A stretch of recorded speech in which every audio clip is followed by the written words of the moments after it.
I wake up and I look out my window. I see war, poverty, global warming, and natural disasters. And I think, man, I've got to move out of this neighborhood and into some melee combat. Melee combat is so fun, it makes me wonder why guns are so popular in video games and in real life. Boom, boom, boom, you're dead, I guess. Oh, big man, who cares? It's all about using your fists to wail on someone smaller and weaker than you. I'm telling you, forget about guns. You don't need them, you don't want them. It's so much better to beat the hell out of someone with a candlestick holder.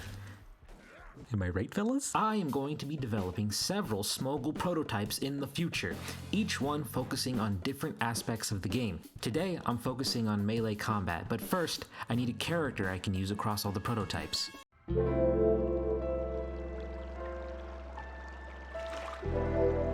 I've booted up the old Team Fortress 2. Break teleporter. Break teleporter, break. God, how much health does this have? Break, he sees me! How much health? SMOGL's movement will be based on this game because it was the last game I played at the time of starting this prototype. It was either this or iToy Football. Stop! Just a little closer! TF2's looking pretty good now, huh? The history of Team Fortress 2's movement is long and complicated, so I will use visual cues to help you all understand what I'm talking about. We begin with the Doom engine, developed by id Software. From that we get Quake engine, which then matures into the Quake 2 engine and is also modified into the Gold Source engine. The Gold Source engine was used to make games like the original Counter-Strike and Team Fortress 1. Gold Source then evolves into the Source engine we all know and love, of course. Team Fortress 2, CSGO, and Artifact were developed using Source. Meanwhile, the Quake 2 engine becomes the Quake 3 engine. Several hours later, a man named Wiggle Wizard tries his hand at porting Quake 3's strafe jumping mechanics into the Unity engine. We'll call this version the Pig engine. Then Isaiah is born to create the Sean engine, which is just a fork of the Pig engine and hopes to improve upon the port. This is where I come in. I take the code from the Sean engine and modify it to work with the Character Controller Pro asset from the Unity Asset Store, which makes me kind of like Season 8 of Dance Moms. Yes. And just like that, we have movement and bunny hopping. And our character is moving slightly beyond the sound barrier, so I'll have to actually do a small amount of work to fix that. I'm done. I'm so tired. I'm so hungry. I need a break.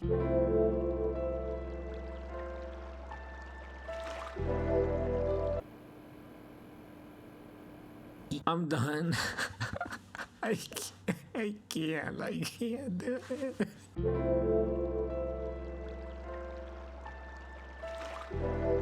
Melee combat is so cool. Chopping people up is so cool. Of course it's fun to knock people out as Batman or throw this barrel at the guy here. It's just so...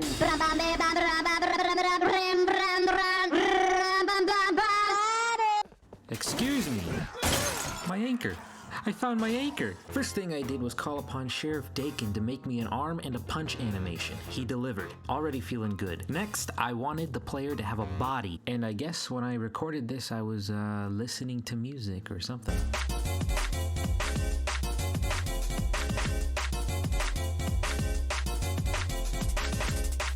We are currently in SMOGL's ball area. Era?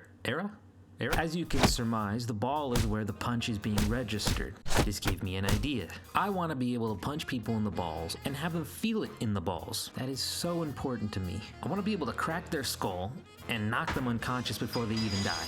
Oh, Jesus Christ. SMOGL is a survival game. When you wake up in the city, you're gonna die fast. You don't know how to play. The thugs on the street want to mug you, or a wild animal wants to maul you. Or you're just gonna starve to death because you don't know how to make any money and you don't know the button to eat. You're gonna die a lot, but death after death, you'll slowly learn how to defend yourself, stay out of danger, and live longer. Punching someone in their ball shack, or a strategically placed baseball bat to the back of the head could be a great way for people to knock out or kill whatever's attacking them. I created a body health script and linked up the character's limbs to it. Eventually, damaging the limbs will affect how the character controls and how the character dies. My new favorite YouTuber inspired me to copy Smash Ultimate's hit effects. So I found something like it in the asset store and threw it in game, added an 8-way multi-directional movement animation thingy, and hooked up the character to an AI brain. He just has random inputs for now. I'm shocked that I'm making progress on this game. It's weird.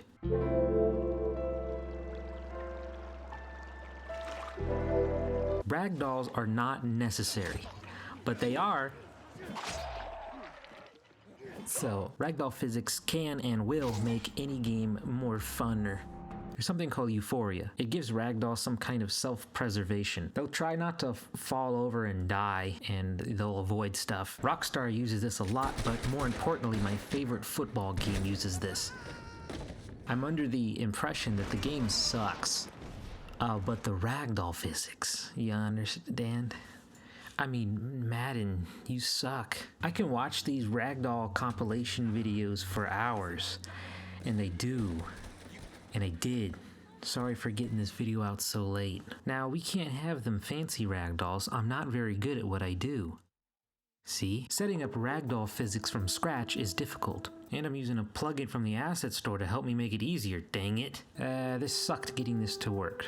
Probably because I refused to read the instructions. It took a while, but eventually I followed the tutorial, and I got it working and looking seamless.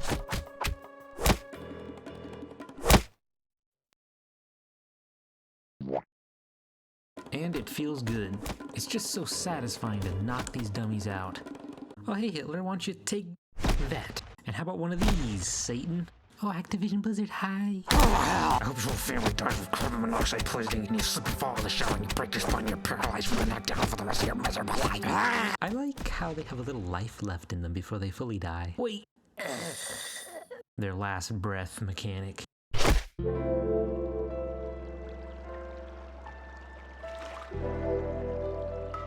The melee combat prototype is not yet finished. I still want to add blocking, and I want to make a fun and playable and challenging demo for people to test out. Still a bit of work to get through. Before we all go home, I have to let you know, Charlie Owen does not know about this version of SMOGL. He wanted to make his own version, I don't know how. He has no idea what he's doing, and I have no idea where he's putting his money. That was a huge mistake to get involved with him.